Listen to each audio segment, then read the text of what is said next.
Hello,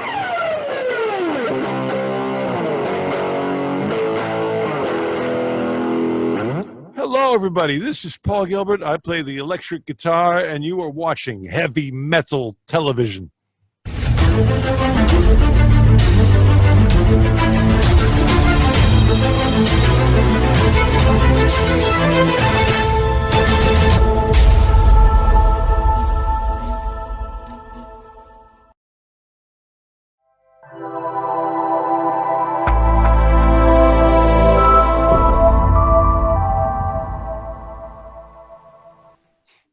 Here we go. We're back with another episode of Aftershocks at AftershocksTV.com on the CMS network. And joining us today on this episode, we got guitar extraordinaire who can not only shred with the best of them, but he makes the greatest facial expressions while doing so. And of course, I'm talking about Mr. Paul Gilbert. Paul, thanks for coming on with us. How are you, man? I'm doing good. I've got Iron Maiden in my head. Lately, the Paul Diano era, like that. Scream! Classy! Oh, that stuff's so killer. Man, I love it. Awesome. Bruce Dickinson's awesome, too. Of course. Absolutely. Agreed, no doubt. All right, Paul. Well, hey, man, thanks for coming on with us. Let's get, I guess, right to it. Werewolves of Portland, your 16th solo record. And this is indeed a true solo record because you played and recorded every instrument yourself on it. And man, I'll tell you, I didn't realize you could play drums the way you do too, man. Very impressive with what you've done on this record. So why don't you just start off by having you, I guess, tell us a bit about your experience of being the lone musician on the record, and kind of when did you realize that you could, make this happen? Well, playing drums was really fun, and I needed it because everybody's quarantined, you can't go outside and run around. So to be able to like move my arms and my legs and beat on stuff with a stick, hit my hand on the lamp, sorry, that just felt great. And and I haven't played drums, and I mean I played a lot over time, but I haven't practiced in years, so I didn't know if I could do it. I got together with an engineer, and I just said, I've got this crazy idea. I'm going to try to play everything, and if it doesn't work, tell me, and we'll fix it somehow. But we started with the easiest song, and I got through that, and then the next song was the hardest song, and we got through that, and after that I knew I was okay. So that was obviously you can't play live, so you got to make some guesses about what the parts are going to be, but it all came together really good. Excellent, man. Well, Paul, talk a little bit about when the differences between being in a band environment versus being in a solo environment. I mean, as an example, for Mr. Big, I assume that you write more toward what you think the audience is going to appreciate, where solo, maybe you can really stretch out and go with what you appreciate to, almost to keep your own creative juices flowing. Is that sort of accurate? I would say well, Mr. Big's been around a long time. In the early days, we just wanted to establish ourselves as a band. Sure. And it was a true band. We all listened to each other. We'd collaborate on the songwriting, and that was my dream. I grew up listening to bands. I wanted to be in one, so we tried to make it work the way it does. As time went on, we started to find our own styles, and sometimes I would bring music that wouldn't fit what really Mr. Big was about. Mm-hmm. And so that's when I started, doing my solo stuff, and also, had reformed Racer X, because my solo stuff in the 90s tended to be more pop than what Mr. Big was doing. Mm-hmm. And then the Racer X stuff was heavier. So it was sort of, a little not the right direction either way. Later on, as I started to get back into blues, I really felt that I had something to offer to Mr. Big again, because Mr. Big always had the kind of a bluesy edge, especially with Eric's style of singing. So that's when we reunited in around 2009, maybe it was. I was excited about it because I thought, man, I got this whole new vocabulary of blues stuff that I can bring to the band, and it felt like I was deeper as a songwriter. It was really that was a really good reunion for the right reasons. And so that worked out great. And I like that record that we did, What If? I thought it turned out good. Yeah.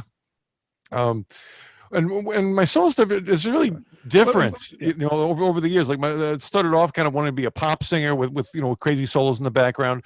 Then I did instrumental stuff that was a little more really not melodic, and if it was purposefully not melodic, because I thought melodies were for singers. And if you do a guitar record, there's no singer, so why have the melody? So I was trying to do like what guitar players do, which is like a lot of riffs and a lot of burning solos. And I thought if I want a melody, I'll get a singer. And then now I'm trying to be the singer on guitar, by playing a slide and trying to write the way a singer would using lyrics, and basically, now I'm embracing melody, but in order to do that, I've had to kind of really learn a new way of playing guitar, because it's very different than the way I played, growing up, where the singer had that job. No question. Now, Paul, I listening through, I want to point to Hello, North Dakota, which is the first song that you shared with everybody. It's got such a classic rock sounding feel to it. For you, were you going for that style there, or is it kind of the product of the environment that you've now put yourself in, or is it a little bit of both, or just what you were feeling at the moment? Talk a little bit about that. Let's see. Well, that's there's a lot of different stuff in it. It begins with actually the North Dakota state song, like.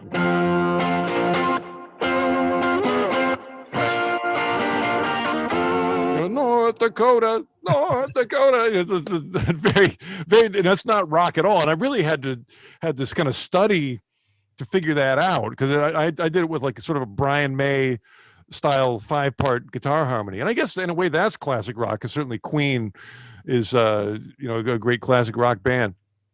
So I kind of took something, and then they had some classical sounding things. They were kind of operatic in a way.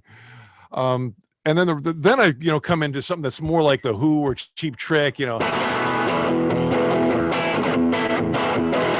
I'm doing like Allman Brothers style, some slides. So that it's a really dramatic shift of style, within the first 20 seconds of the song. And then I start getting into the melody. As long as they don't steal my guitar collection. And of course, I can't sing that well, so I play it with slide.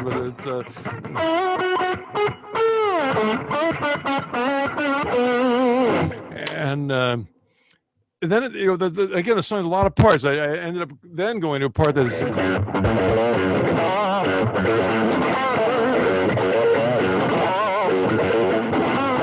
And I don't know where I got that. To me, that almost sounds like a Zakk Wylde Ozzy thing or something. And then I get to more like Van Halen's open string. So there's a lot of stuff. That's a really dense song. It's not it's got more parts than I would normally have. And then on from there, it's got like a 6/8 and a.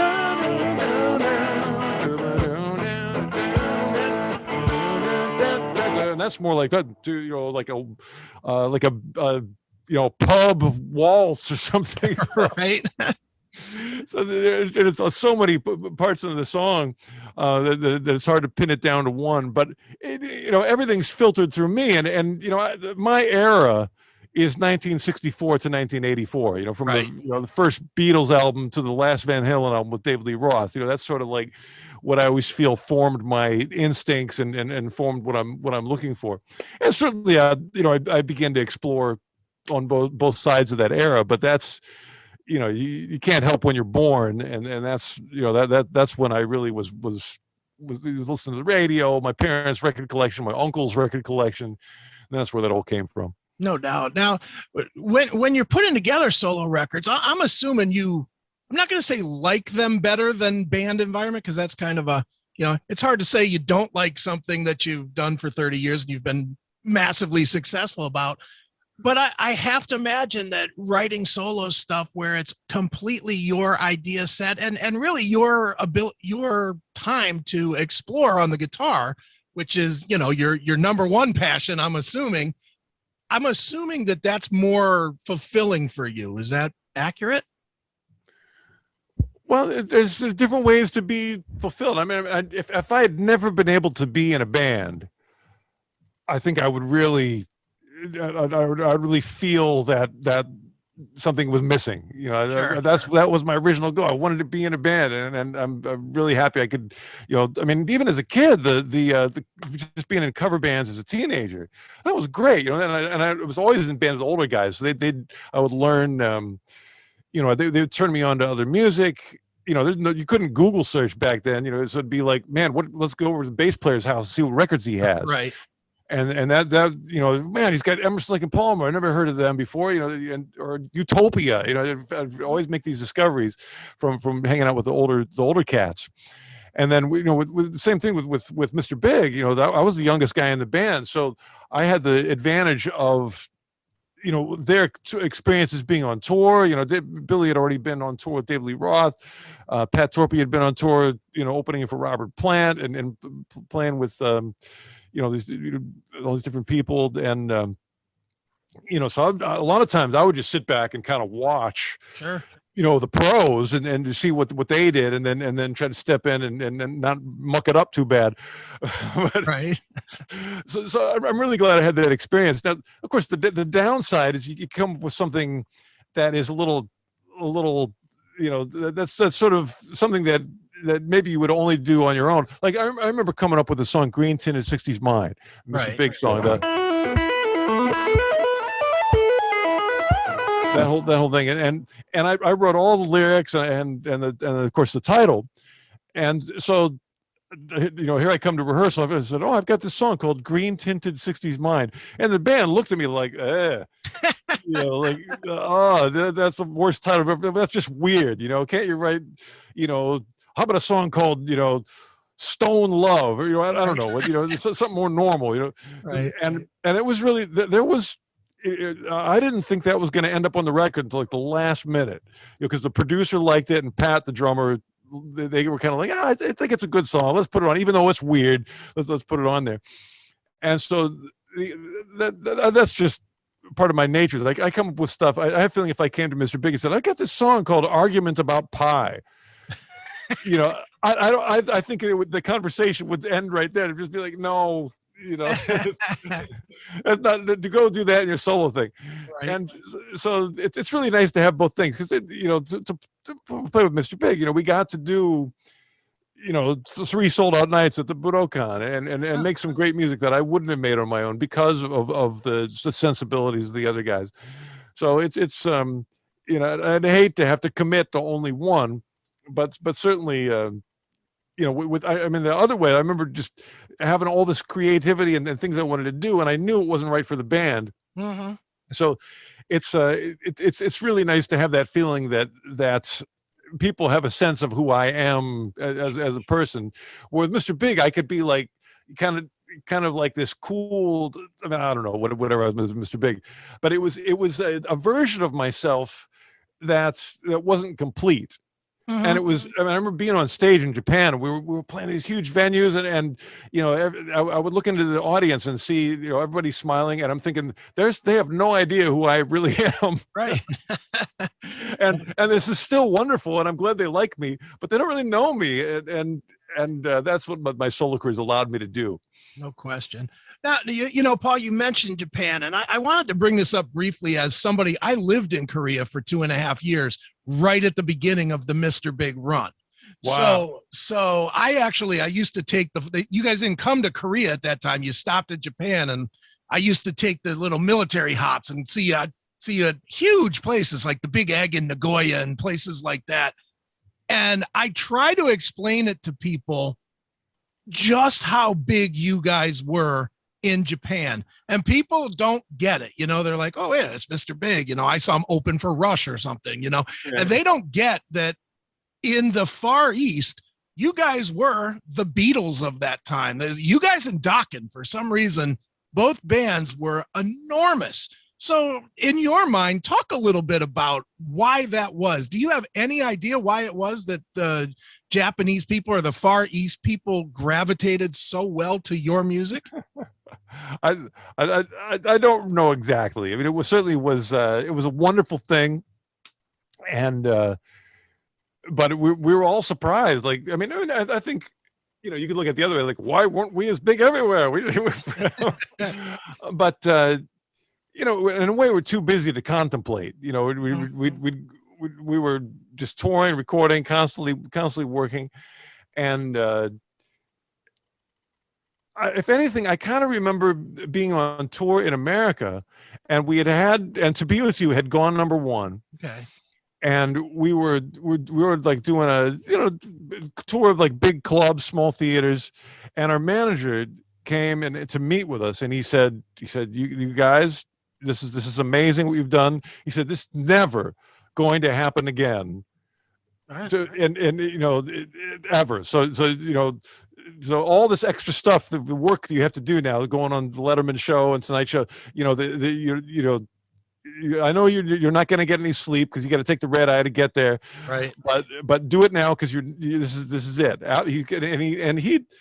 I guess he knew something about the business, being a manager, right.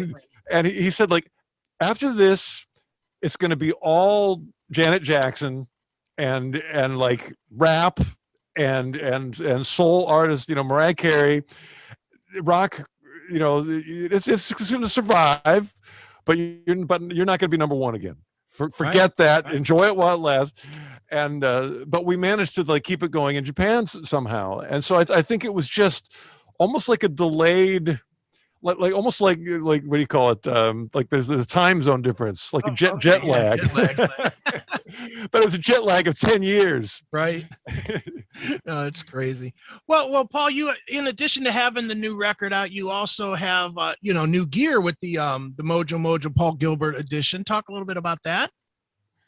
Oh, I've got actually 2 overdrive pedals that are signature. One is the Mojo Mojo, which I've been using for years. It's a really simple.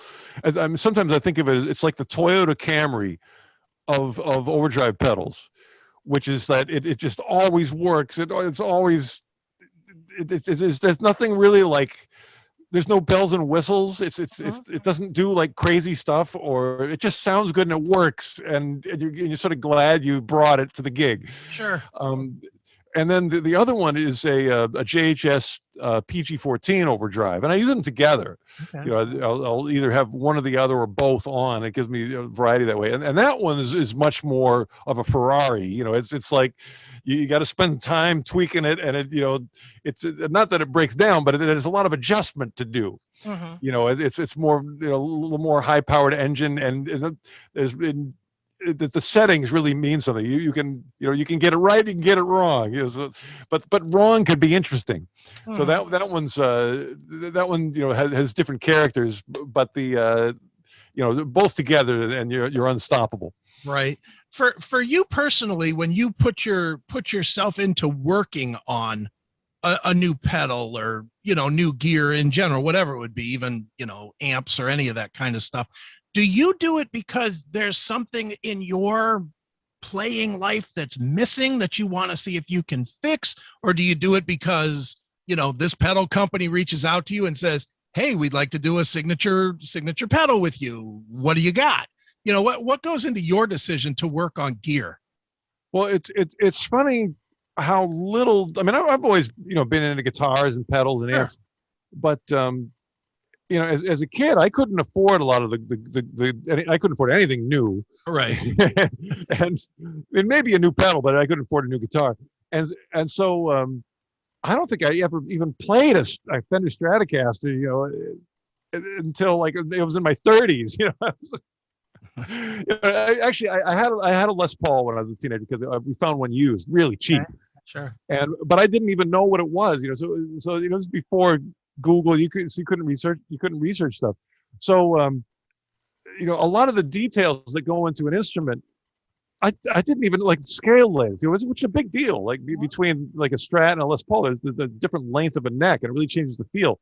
I didn't even know that. Right. So a lot of the stuff that goes into what makes a guitar feel a certain way, I'm still figuring it out.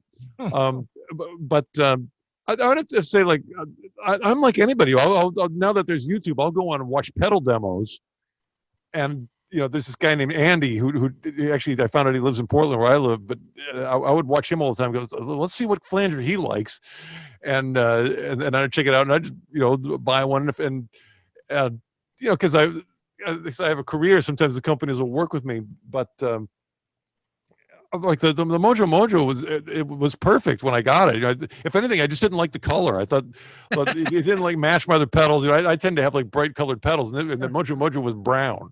Right. So I'd be sitting there looking at it, going like, man, this thing sounds great. I wish it were purple. And then so they did that, and they said, well, as long as it's going to be your signature pedal, we got to do something to it. And I said, well, there's a switch on the top that I never use. So why don't you just make it so that switch is like preset to the setting where I use it, and then put it like, in its place, put a switch that makes it go to 11. Right. And so that's what we did.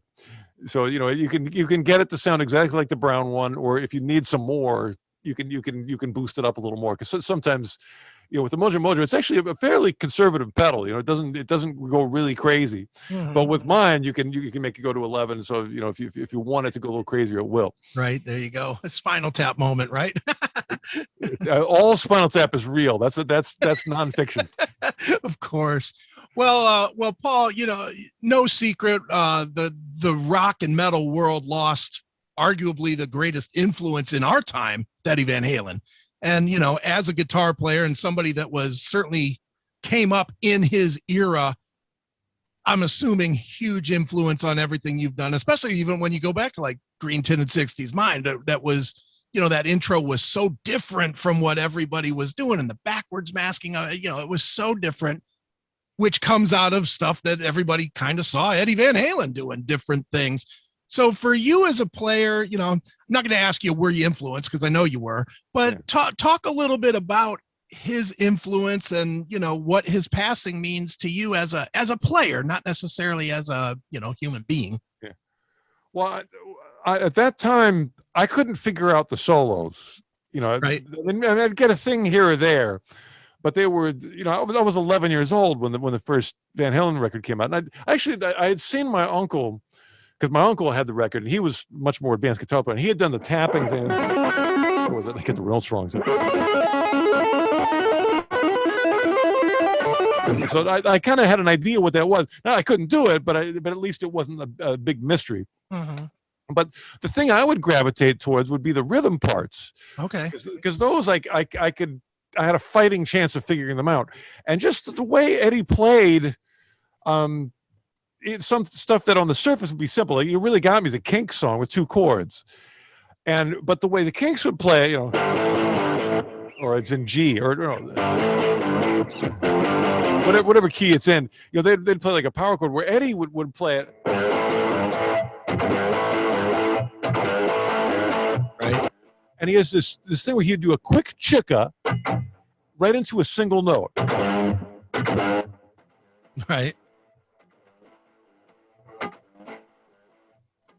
And that's really hard to do, to get that. Like, hardly any of my, well, I'm working on it. I show that kind of stuff to my students a lot, where I make them do a chicka and then a single note, and that humbles people. They're right. Like, oh man, I can do a note and I can do a chicka, but to do them together and have the transition be clean and that quick. And that's something that I developed from learning Eddie stuff. And but just a sense of time too, like a song like Little Dreamer, like the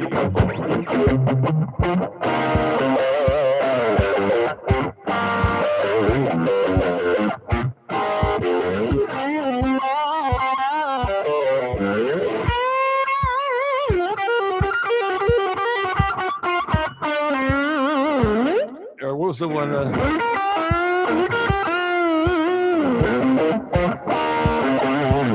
And that's jazz, right? He's over like the minor 5 chord. I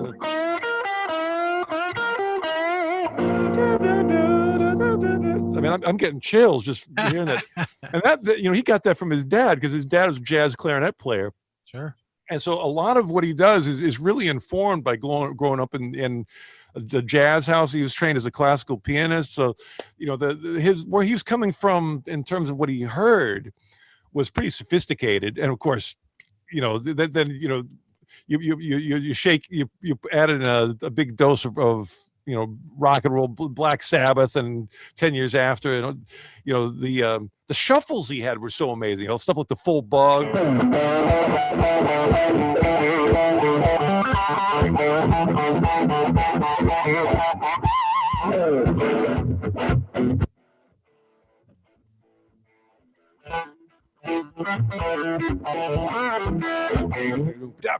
Of course, the thing with Eddie too is Eddie Van Halen was Eddie Van Halen and Alex Van Halen, right?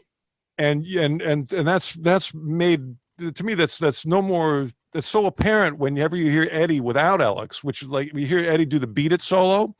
First time I heard the Beat It solo, I remember I was a kid and I was like washing the dishes or something, and I go like, man, who's this guy ripping off Eddie? because it was so, it didn't feel like him, right? It sounded like the licks, and obviously it was him, but without Alex, it's like half the soul was missing, and it didn't have the same life, right, that it had when Eddie was playing with Alex. And I remember, you know, seeing Eddie, like, you know, he started doing guest spots on TV, like he'd sit in with the David Letterman band. Of course, he was great, but the difference in like how he would move you compared to when he played with his brother, sure, was a whole different world, you know. And then that time Eddie was, you know, I was so much into his playing that, you know, I may be more critical than a normal person, but to me, like, you know, you take Alex away and it's just like, you know, he's still great, but it's not the same, right? And I think those guys had a sense of that, which is why they hardly ever did anything, you know, without each other. You know, I don't think Alex ever played with anybody ever. Never. No, you're right. Yeah, you're definitely right. Yep, he definitely did.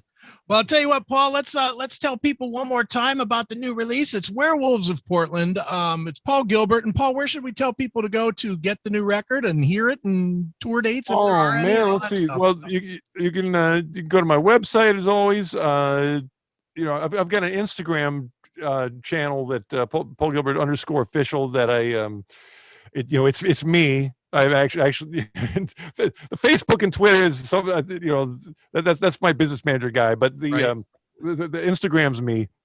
Okay. And I also have an online guitar school where I teach all the time. I've done like 11,000 video lessons on there, and I can listen to you play. So that's pretty cool. And this is with a company called Artist Works, right. And of course check out the new videos that I made for the song "Argument About Pie" on YouTube, and also a song called "Werewolves of Portland," and it's the only I think the only instrumental song with a lyric video, which was "Argument About Pie."